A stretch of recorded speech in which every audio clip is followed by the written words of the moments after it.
This is my review of That Time I Got Reincarnated as a Slime.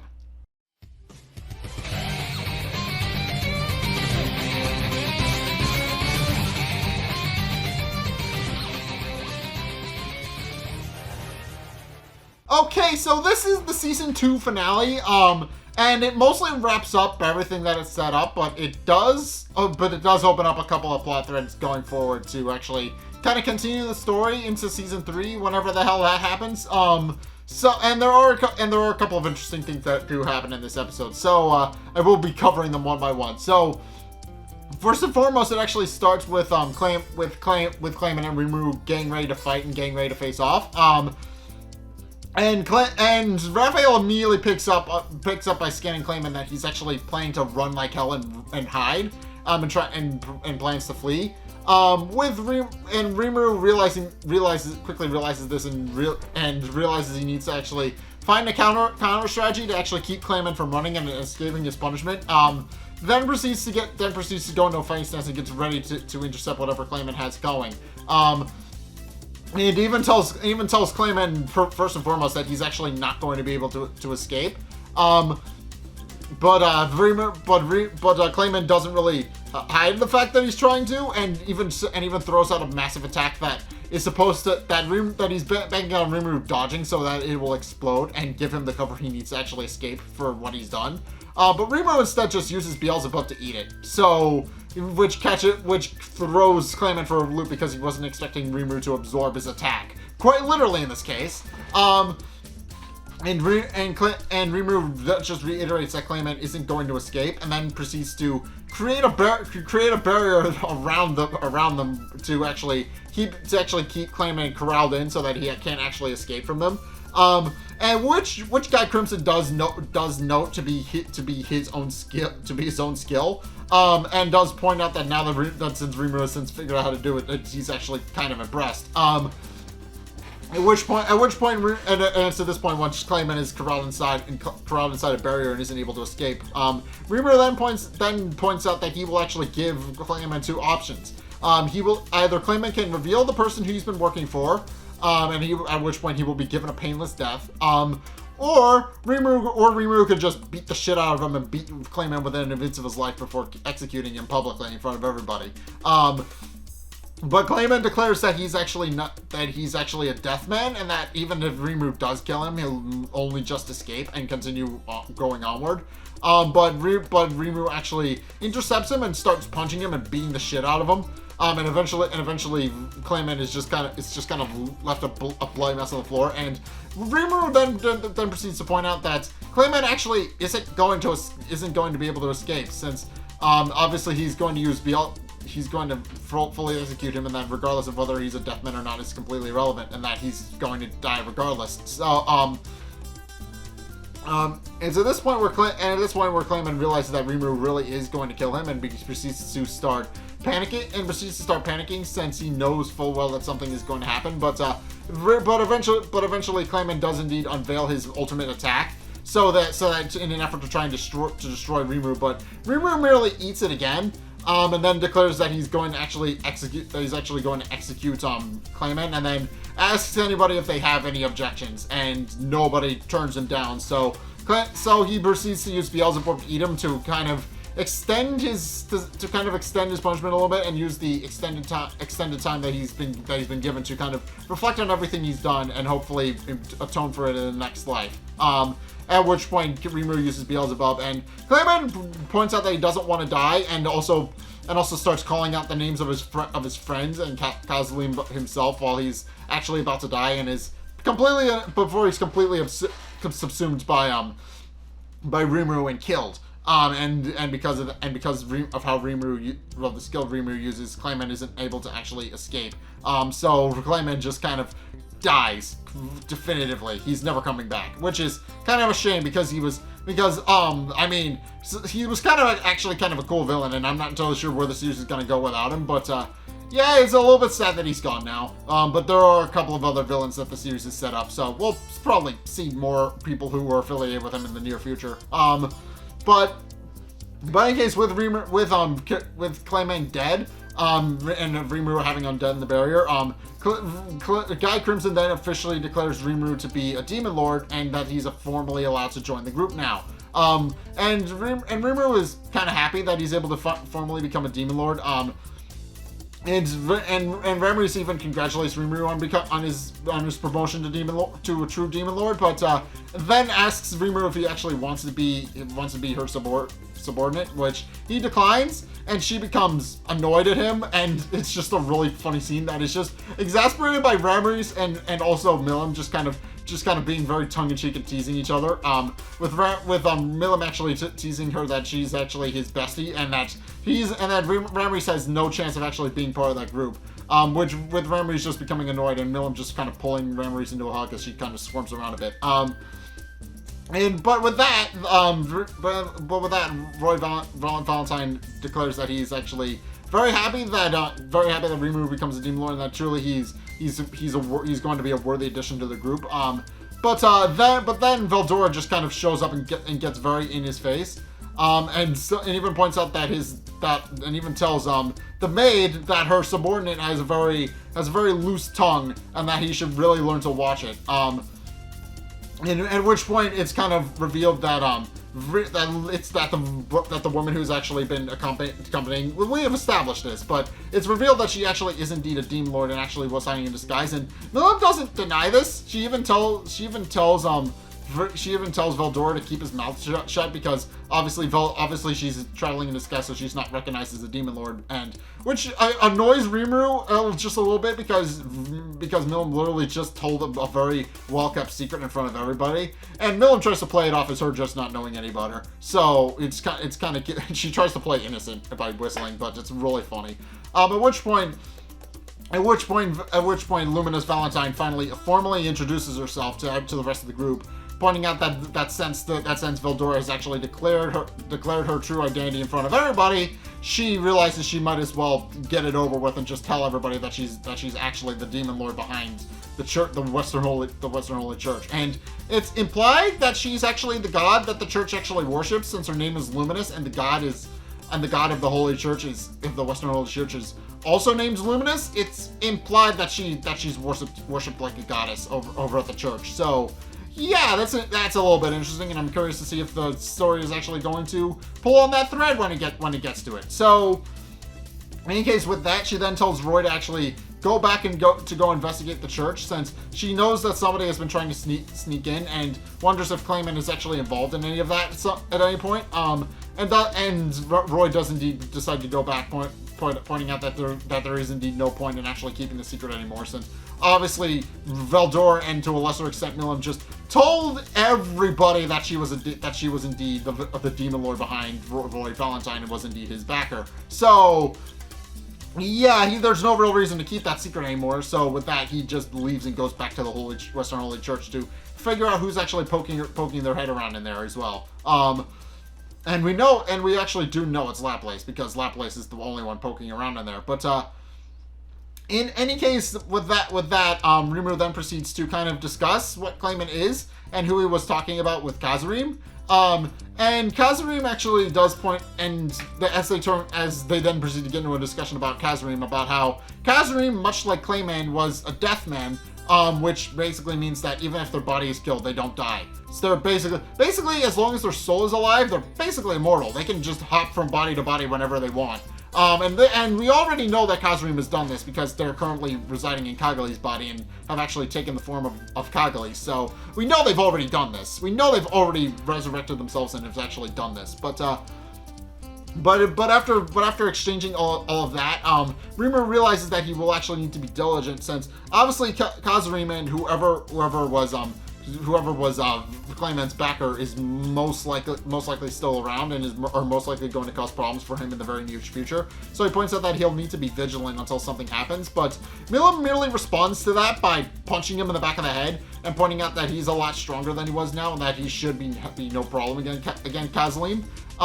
Which Rimuru does point out is just going to make him complacent. So he decides he's not going to do that. He's just going to continue training until he feels like he's strong enough to protect everybody everybody, since obviously it's not just him. He has to defend everybody in his nation. He has to defend all of his friends and loved ones and all that. So he needs to keep them all safe. But with that, the rest of the Walpurgis just actually continues onward as per scheduled. With obviously Carrion's betrayal and Rimuru's arrival were already addressed, so they just kind of move on to whatever points they actually still had.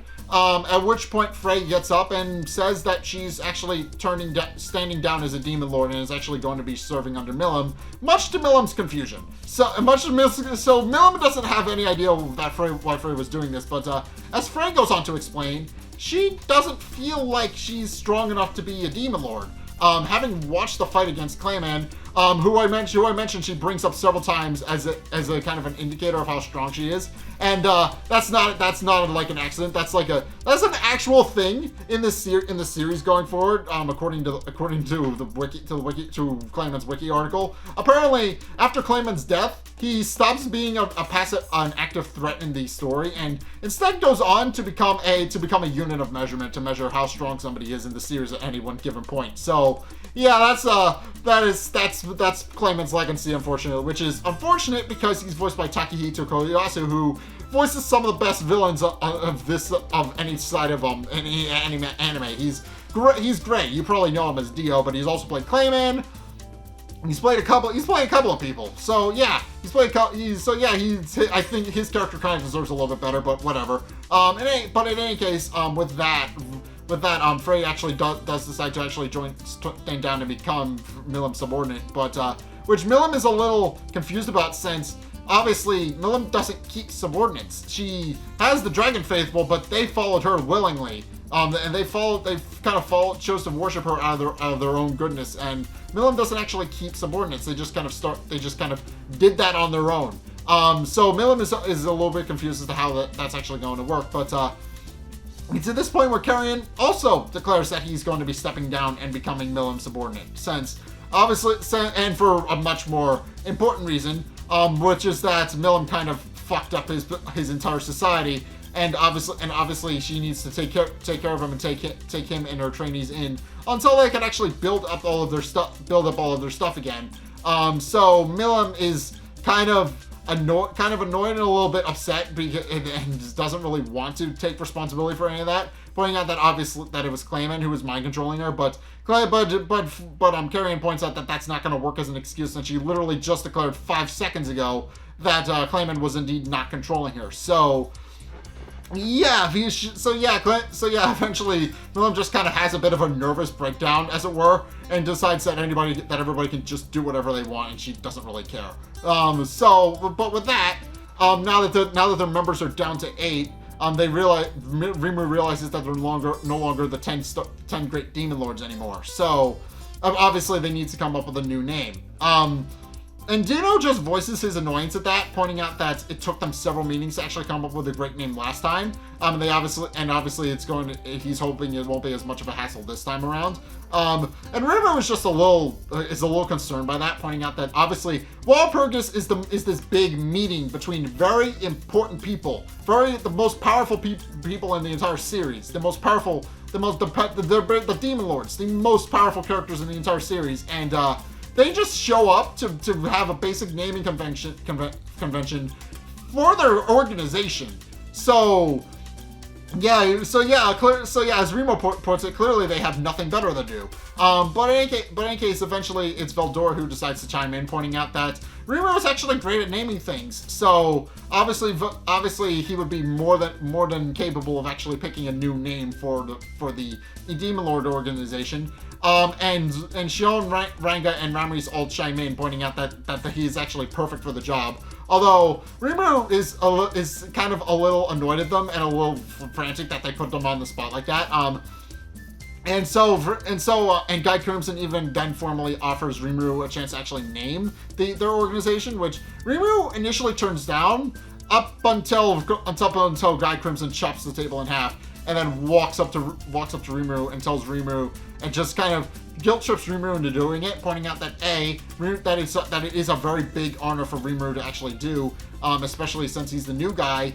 And B, and more to the point, because it's kind of Rimuru's fault that they're down a couple of members. Obviously, it's very important that it's entirely his fault that they're down a couple of members, and obviously Rimuru needs to kind of make up for that. So Rimuru eventually gives in and decides that he will indeed name the organization. At which point he starts thinking of a name, but eventually notices the star mural on the ceiling, and realizing that he can actually use that as an inspiration, he starts thinking about the ways he can incorporate star into their name, and eventually he settles on Octagram, which is an eight-pointed star. So he decides on the name Octagram, and the Demon Lords all kind of accept it, and because as they point out, it not only does it sound cool, but on top of that, it does reflect the fact that they have 8 members as well. So Guy Crimson declares that is indeed their new name, and is very happy with that. At which point Azura actually gets up and decides to rattle off everybody's name again, because now that they're a new organization, they obviously need to reiterate who the new members of that organization are. So she starts listing everybody off, and Rimuru was officially declared the newbie of the Octagram, because obviously he's the new guy there. He hasn't done anything to prove himself yet as a Demon Lord. He hasn't done anything other than kill Clayman and kick his ass in front of everybody. That is the only thing he's contributed to the Octagram up to this point. So yeah, but Rimuru is just happy that he's officially a Demon Lord now. And everybody obviously decides to celebrate, pointing out that Rimuru more than deserves to be a Demon Lord. And with that, Rimuru is now officially a member of the Octagram. So yeah, that is indeed where the end of the season ends, with Rimuru not only becoming a Demon Lord, a true Demon Lord, and awakening, but also becoming a member of the Demon Lord organization as well, and becoming a member of the Octagram. His title is newbie, but I'm assuming he'll just work his way up the ladder and eventually get a new title when the time comes for his name to be reanalyzed by people. So yeah, he'll eventually work his way up there, but for right now, he's just starting at the bottom and just needs to climb up to the top rung. So that's all he needs to do right now. But in any case, it does end with Laplace trying to once again break into the church, pointing out that he wants to expose the Emperor again, which is what he's been trying to do apparently. But as he's trying to break in, Hinata Sakaguchi actually approaches him from the darkness, and he realizes he needs to flee because he realizes he has absolutely no chance of actually holding his own against Hinata. So he flees, and even remarks that Kagami was actually supposed to actually hold off Hinata so that he could actually slip in, but he points out that there's absolutely no point of him actually sneaking in. Even if the Demon Lord is away, there's really no chance of him actually sneaking in as long as Hinata Sakaguchi is there. So he decides to flee. At which point he runs into Roy Valentine, who then voices his impudence of his annoyance at Laplace being in front of him again, pointing out that that's in the nature of his organization to run like insects. At which point he then just tells Laplace that Clayman is dead. And obviously Laplace is scared, is kind of a little bit scared because obviously Clayman was a good friend of his. So he's obviously very shaken up about the fact that his friend is dead. But Roy Valentine actually just kind of laughs it off, pointing out that Laplace shouldn't be so angry, since obviously he was weak and kind of deserved to die. But then Laplace flies off the handle at him, and for good reason. He then proceeds to beat Roy within an inch of his life, and proceeds to kick his ass. At which point Roy proceeds to retaliate with his blood ray, but then it doesn't work, and at which point Laplace reveals why it didn't work, and proceeds to show for lack of a better word, he just kind of shows Roy his own heart and declares it his core, and that he's already been dead, but didn't realize it, and then tells Roy that he was strong, and then crushes his core, which kills him and turns him into dust. At which point Laplace starts sad crying to kind of cover up the fact that he's actually crying. He starts sad laughing. It's clear that he's laughing, but he's kind of doing it. It's kind of clear that he's laughing through his sobs and tears. And then he also remarks to himself how the rest of the moderate Harlequin alliance is going to handle Clayman actually being dead, pointing out that Tyr will most likely cry, and Footman will most likely be very, very angry. But which is why he's laughing. So, yeah, in any case, yeah, that just kind of sets up that now the Harlequin Alliance is going to be aware of Clayman's death, and is aware that he's actually going to, that they're actually going to have to avenge Clayman's death at some point. So, put a pin in that. That's probably going to be important later. But in case with that, Rimuru then proceeds to return. Rimuru proceeds to return back to the city, pointing out that now that it's finally over, he can now finally know a kind of a life of peace, and they can continue to continue building up Tempest as this grand, glorious nation that he's been trying to build. And once he and his subordinates and friends actually get there, he's actually greeted by all of Tempest's citizens, plus Adelman, who we as we established has since been redeemed and has actually joined Tempest under Shuna's guidance. And now he's officially joined the ranks as one of Rimuru's subordinates and citizens of Tempest. And Rimuru points out that and Shion merely tells Rimuru that it's time for them to go home. So Rimuru returns back to his slime form and gets on Renga's back, and proceeds to ride into Tempest to greet all of his friends and loved ones. And as he does, he actually bounces up and down. He actually bounces off of Renga's back, and he glitters in the sun, which is kind of cool, and is kind of a very interesting visual to end the series on, or at least for the second season. So Rimuru just kind of can glitter now. That's established to be a thing. And it's implied not to be the sun. It's implied that that's actually an ability that he has now that he's evolved into a new slime form. But in case as he glitters, he remarks about the mundane life he used to lead, but now that he's actually found himself a sense of purpose and has actually started building up a nation of monsters, he is very happy and now concludes that he can actually continue to do that and can continue on his merry way and continue on his happy life. Especially now that Clayman is dead and is no longer in his way. So yeah, that's how this season ends. So obviously it sets up the idea of Yuki being a main antagonist now. So we're going to eventually see him again. And also the Harlequin Alliance is now going to be aware of Clayman's death, because obviously Clayman was kind of one of their main members. So now that he's dead, now that he's dead, and obviously since everybody was a close personal friend to him, now that he's dead, they're most likely going to retaliate and try to take it out on the person who killed them. Which obviously is Rimuru, and obviously Rimuru is going to have another mess on his hands when that actually happens. But for the time being, that's where the second season ends on a happy note. So we'll deal with all of that. They'll address all of that later in the third season. But yeah, now with that, Rimuru is formally a demon lord. He's formally joined the Octagram, and that is where the second season ends. So that's my review at that time. I got Reincarnated as a slime. What did you guys think? Let's get a discussion going in the comment section down below, or over on my Discord server, link in the description. Anyway, thank you guys so much for watching.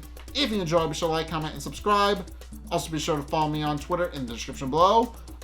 Be sure to check out my Patreon in the description below as well if you want to help support the show. It's only a couple bucks a month. It really helps me out, and you guys get access to a bunch of cool perks that I'm always saying thanks, so be sure to check those out in the description below as well. Also, be sure to check out my Twitch down in the description below. I'm trying to grow that over there. Try to follow me over there and try to actually help me complete a milestone over there. I'm trying to get 50 people to follow me over there. There's more than enough of you over here, so I'm hoping more of you will actually go over there and help and follow me and help support me that way. So be sure to go check that out. And finally, if you want to see more content from me as well as that, then be sure to check out my Patreon, not my Patreon, but be sure to check out the videos linked in the end screen. The top video is the most recent one. It may or may not be this one. Whereas the bottom video is a video recommended to you based on what you've already seen from me. So if you want to try something new or see more of what you like, then be sure to check both of those videos out. But regardless of whether or not you do any of those things, thank you guys so much for watching. And until next time, I will see you guys in the next video. Peace!